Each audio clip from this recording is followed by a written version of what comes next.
निधि भी हमारे साथ लगातार बनी हुई है, लेकिन अभी तक जो अटकलें हैं निधि अगर बात की जाए 2020 की, तो 2020 में कहीं ना कहीं जेडीयू के मन में कसक थी कि उस वक्त जो है चिराग पासवान की वजह से कई सीटें घट गई थी और बाद में उस कसक का असर भी देखने को मिला था। इस बार समन्वय को लेकर के, इस बार तालमेल को लेकर के कोई दिक्कत तो नजर नहीं आ रही है, सब कुछ फिट नजर आ रहा है बीजेपी और जेडीयू के बीच। कसक भी थी, दुख भी था और मलाल भी था, बहुत सारी वजहें थी क्योंकि उस 2020 से 2025 में बहुत कुछ बदला है चंदन। अगर हम 2020 में, चूंकि मैं उस दौरान यही बिहार में थी, पूरा चुनाव हमने कवर किया था, तो हमने देखा था कि किस तरीके से चिराग पासवान की वजह से जेडीयू सिकुड़ गई थी और जो पार्टी सिमटी थी उसका पिछले 5 साल में कहीं ना कहीं जो है उसका इफेक्ट दिखा है। और हालांकि तब भी नीतीश कुमार को ही मुख्यमंत्री बनाया गया और यही वजह थी कि एक अपर हैंड कहा जा रहा था कि बीजेपी के पास है। और तब उस चुनाव में ये भी कहा गया था कि कहीं ना कहीं चिराग पासवान इशारे पर, किसी के शह पर, और सहयोगी पार्टी बीजेपी के शह पर इस तरीके से कर रहे हैं। और उसके बाद हमने देखा कि किस तरीके से टूटा गठबंधन, तमाम चीज़ें हुई। इस बार की मैं बात करूं कि 2024 लोकसभा चुनाव से लेकर अब तक बहुत मजबूती से चिराग पासवान और नीतीश कुमार दोनों ही साथ आए हैं, एक संदेश देने की कोशिश जनता के बीच, और यही वजह है कि वो उस मजबूती का असर इस चुनाव में पड़ा है। 29 सीटें चिराग पासवान की पार्टी को इस गठबंधन में मिला था। और एक बात और मैं कहना चाहूँगी, नतीजे आने के बाद हमने एक तस्वीर देखी कि चिराग पासवान जाते हैं नीतीश कुमार के घर पर, वहाँ मुलाकात करते हैं और वो भी एक संदेश, एक मजबूत संदेश। तो समन्वय बिल्कुल ठीक चल रहा है, लेकिन 2020 से 25 में ये बिल्कुल कहा जाए तो अपसाइड डाउन जैसी स्थिति थी। इस पर स्पीकर और गृह मंत्रालय को लेकर के जो चर्चा हो रही है, इस पर हम आगे जो है आप लोगों से, आप दोनों से जो जानकारी लेंगे, लेकिन उससे पहले एक बार सुनाते हैं आपको किस तरह से केशव प्रसाद मौर्य जब पटना पहुंचे, उन्होंने क्या कहा है मीटिंग में जाने से पहले। तो होगा, जैसे जैसे होता जाएगा वैसे वैसे आपको बताया जाएगा। जो होगा अच्छा होगा, बिहार आगे बढ़ेगा, देश आगे बढ़ेगा, एनडीए मजबूत रहेगा।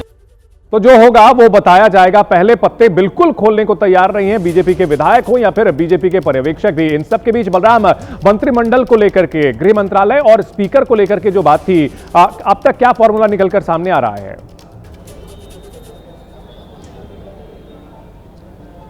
देखिए, आपको बता दें कि लगातार गृह मंत्रालय जो है वो नीतीश कुमार के पास ही रहा है और यही वजह है कि नीतीश कुमार इस बार भी गृह मंत्रालय को अपने पास ही रखना चाहते हैं। लेकिन बीजेपी की पूरी कोशिश है कि इस बार गृह मंत्रालय उसके पास रहे और इसी बात को लेकर के पेच फंसा हुआ है। हालांकि अभी तक स्पष्ट नहीं हो पाया है कि गृह मंत्रालय किसके पास रहेगा, लेकिन जिस तरीके की तस्वीरें देखने को पहले मिली हैं, जिस तरीके से लगातार गृह मंत्रालय नीतीश कुमार के पास रहा है, उसको लेकर के जो अटकलें लगाई जा रही हैं और जो जेडीयू के नेताओं से हमारी बात हुई है, तो जेडीयू के नेता भी यही कह रहे हैं कि जो गृह मंत्रालय है वो नीतीश कुमार के पास ही रहेगा, क्योंकि जिस तरीके से इसमें क्या जोड़ना चाहेंगे करने के लिए नीतीश कुमार ने काम किया है। स्पीकर और गृह मंत्रालय को लेकर के क्या जानकारी आपके पास?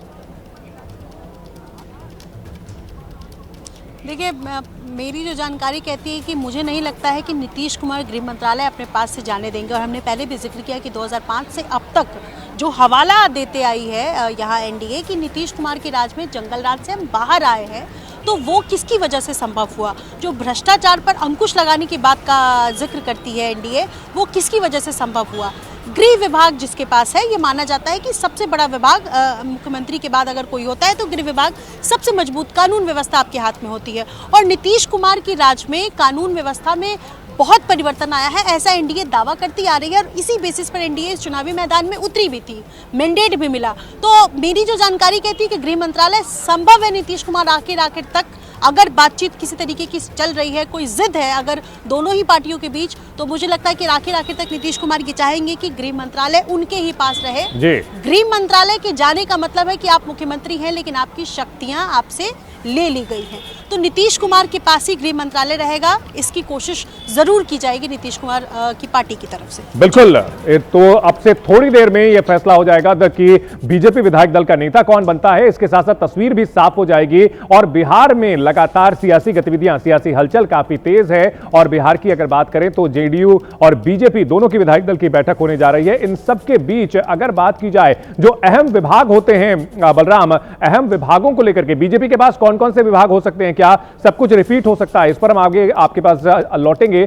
नई सरकार के गठन पर जेडीयू के कार्यकारी अध्यक्ष बोले हैं, दोपहर 3 बजे एनडीए की बैठक में नेता चुने जाएंगे नीतीश कुमार। संजय झा का यह बयान। कल सुबह 11:30 बजे गांधी मैदान में शपथ ग्रहण समारोह होगा। संजय झा ने जानकारी दी है, नीतीश जी के अलावा और भी लोग शपथ लेंगे। संजय झा ने यह भी बताया, शपथ ग्रहण में पीएम मोदी समेत कई राज्यों के सीएम आएंगे। संजय झा, जो कि एक अहम चेहरा बनकर के उभरे, बीजेपी और जेडीयू के बीच समन्वय को काफी उन्होंने बेहतर किया। उन्होंने क्या कहा, सुनाते हैं आपको।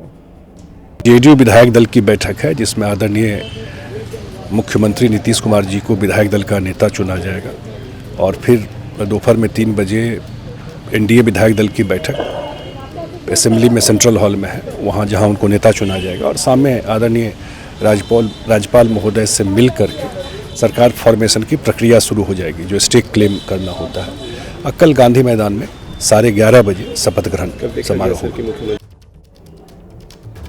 निधि हमारे साथ लगातार बनी हुई है। निधि, अगर बात की जाए जनता दल यूनाइटेड की, तो नीतीश कुमार तो एक कांस्टेंट फैक्टर रहे हैं, लेकिन उनके आसपास करीबी नेताओं में बदलाव होते रहे हैं। कभी आरसीपी सिंह, कभी ललन सिंह और अब संजय झा हैं, जिनकी छाप कहीं ना कहीं जेडीयू में देखने को मिलती है और बीजेपी के साथ संबंध जो अच्छे रहे हैं, उसकी एक बड़ी वजह संजय झा भी बताए जाते हैं। तो अगला जो मंत्रिमंडल होगा उसमें भी उनकी झलक देखने को मिल सकती है।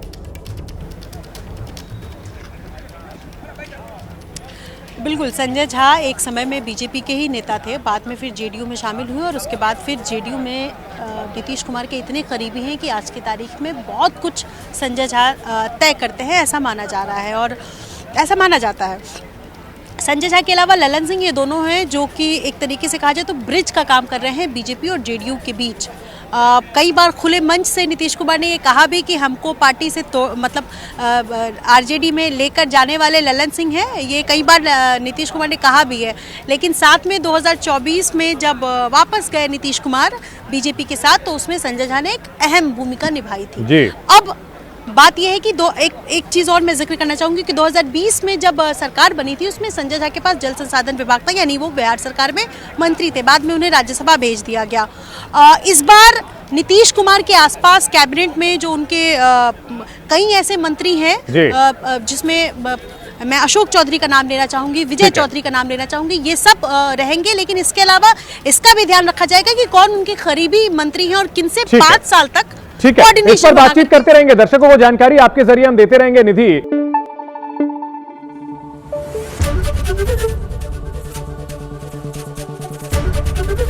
एबीपी न्यूज आपको रखे आगे।